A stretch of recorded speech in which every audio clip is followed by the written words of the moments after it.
Hello everyone, welcome back to my channel. Before starting the video, please subscribe and keep watching for more details videos. Why did Coco Gauff, Jessica Pegula, and other top players exit early at Wimbledon?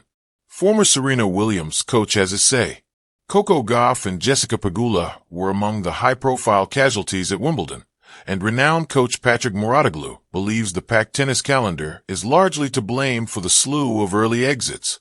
In an Instagram video, the former coach of Serena Williams and current advisor to Naomi Osaka weighed in on the surprising number of top-seeded players crashing out at the All-England club, saying the short turnaround between Roland Garros and Wimbledon leaves little room for recovery or adaptation. Coco Gauff and Jessica Pegula's shock exits sparked Mouratoglou's criticism of tight scheduling. For years, players and coaches have debated the tight scheduling between the French Open and Wimbledon. While the gap was once just 2 weeks, it's now extended to 3. But Mouratoglou isn't convinced that extra time makes much of a difference. This year's results may support his concern. Big names on both the ATP and WTA circuits exited early, including third-seeded Alexander Zverev, who lost in the first round, and world number 2 Gauff, who also suffered a shocking opening round defeat. According to Mouratoglou, the timing simply doesn't allow for proper recovery or surface adaptation. Top players go far in Roland Garros, Mouratoglou said. The first week of the tournament on grass, they don't play. They just start to practice maybe half a week. They need time to rest. Also, a Grand Slam is exhausting, even more on clay. They need to rest. 3 weeks is not enough, for sure.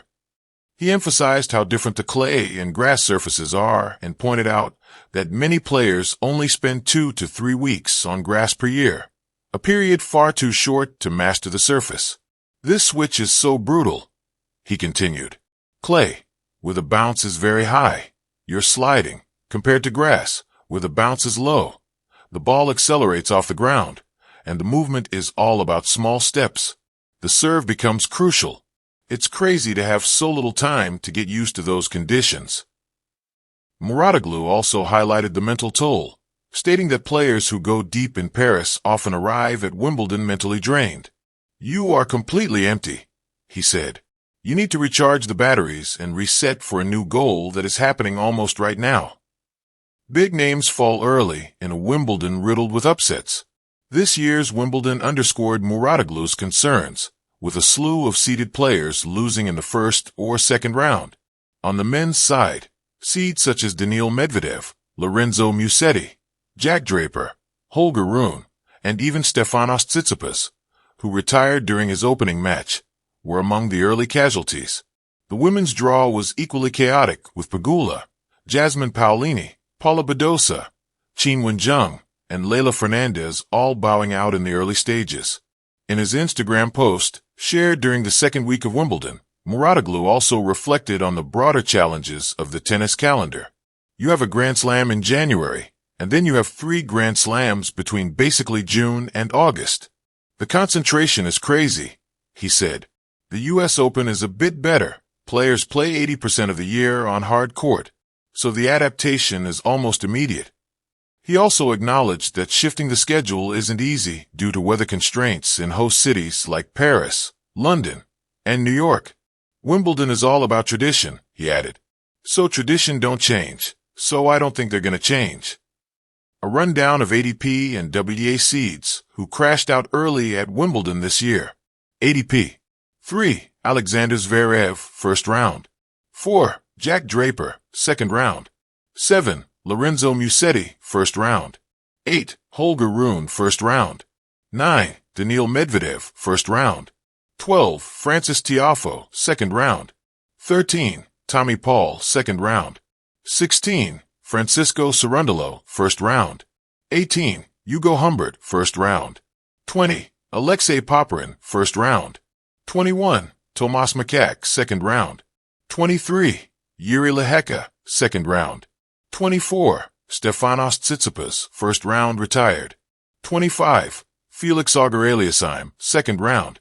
26. Alejandro Davidovich Fokina, third round. 27. Denis Shapovalov, first round. 28. Alexander Bublik, first round. 30. Alex Michelsen, first round. 31. Talon Griekspoor, first round. 32. Matteo Berrettini, first round. WTA. 2. Coco Gauff, first round. 3. Jessica Pegula, first round. 4. Jasmine Paolini, second round. 5. Zheng Qinwen, first round. 6. Madison Keys, third round. 9. Paula Badosa, first round. 11. Elena Rybakina, third round. 12. Diana Schneider, second round. 14. Alina Svitolina, third round. 15. Karolina Machova, first round. 16. Daria Kasatkina, third round. 20. Yelena Ostapenko, first round. 21. Beatriz Haddad Maia, second round. 22. Donna Vekic, second round. 25. Magdalena Freck, first round. 26. Marta Kostyuk, first round. 27. Magda Linette, first round. 28. Sophia Kenin, second round. 29. Leylah Fernandez, second round. 31. Ashlyn Kruger, second round. 32. McCartney Kessler, first round. The rapid surface switch. Coco Gauff reached the pinnacle, winning the French Open just 3 weeks before Wimbledon.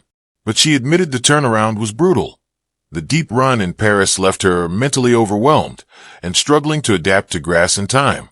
Gauff also pointed out that Wimbledon is especially prone to upsets due to realistically no time to prepare properly after clay, and questioned whether to skip warm-up grass events or risk fatigue. ProFootballNetwork.com. This echoes what NBC noted too. 23 seeds went down in round 1, the highest since 2001, largely attributing it to the upheaval of surfaces. N. 2. Technical gaps meet tactical challenge. Gauff was unusually error-prone.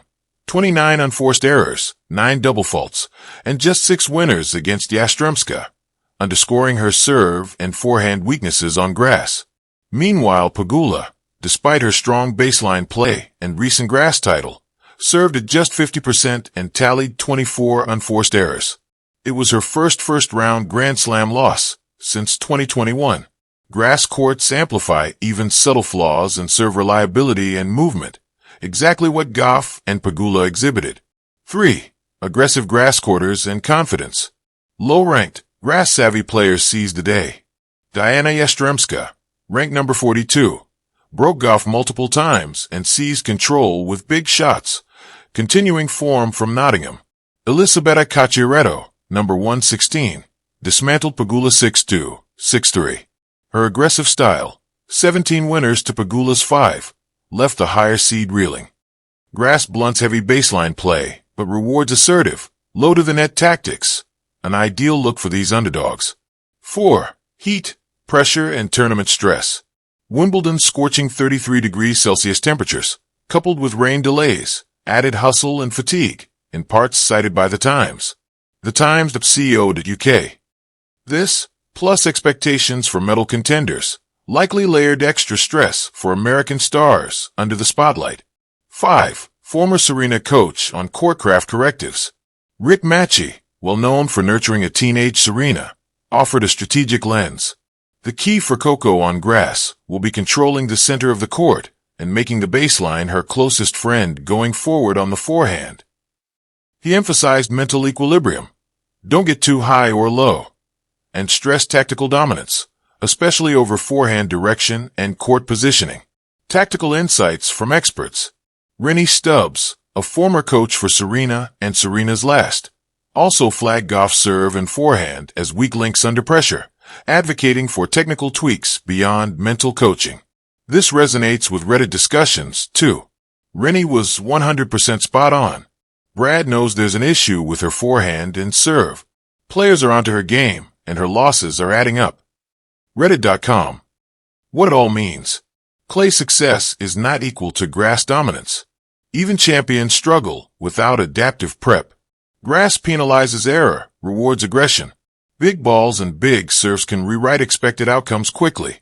Technical flaws become fatally exposed, especially in due to tight time frames and intense tournament conditions.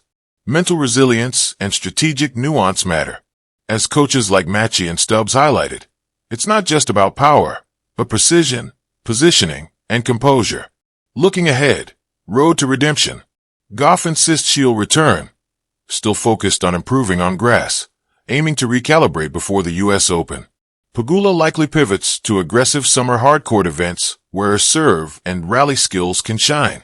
Both players are young and on steep climbs. The pain at Wimbledon may catalyze their evolution across surfaces and conditions. Compass and summary. Factor impact. Swift material change, clay grass, disrupted timing and rhythm, mental fatigue. Strategic/tactical shortfalls, undermined attack on faster courts. Opponent confidence, grass-honed challengers surged. Environmental stressors, heat and expectation raised pressure. Collectively, these issues converge to level SW19 into a breeding ground for upsets. With guidance from coaches like Matchie and Stubbs, expect Gauff and Pegula to evolve, addressing serve consistency, forehand assertiveness, and grass-specific movement, to bounce back stronger next time. Let me know if you'd like to dive deeper, e.g., specific match stats, comparisons to past surfaces switch collapses, or how training regimens adapt for grass season.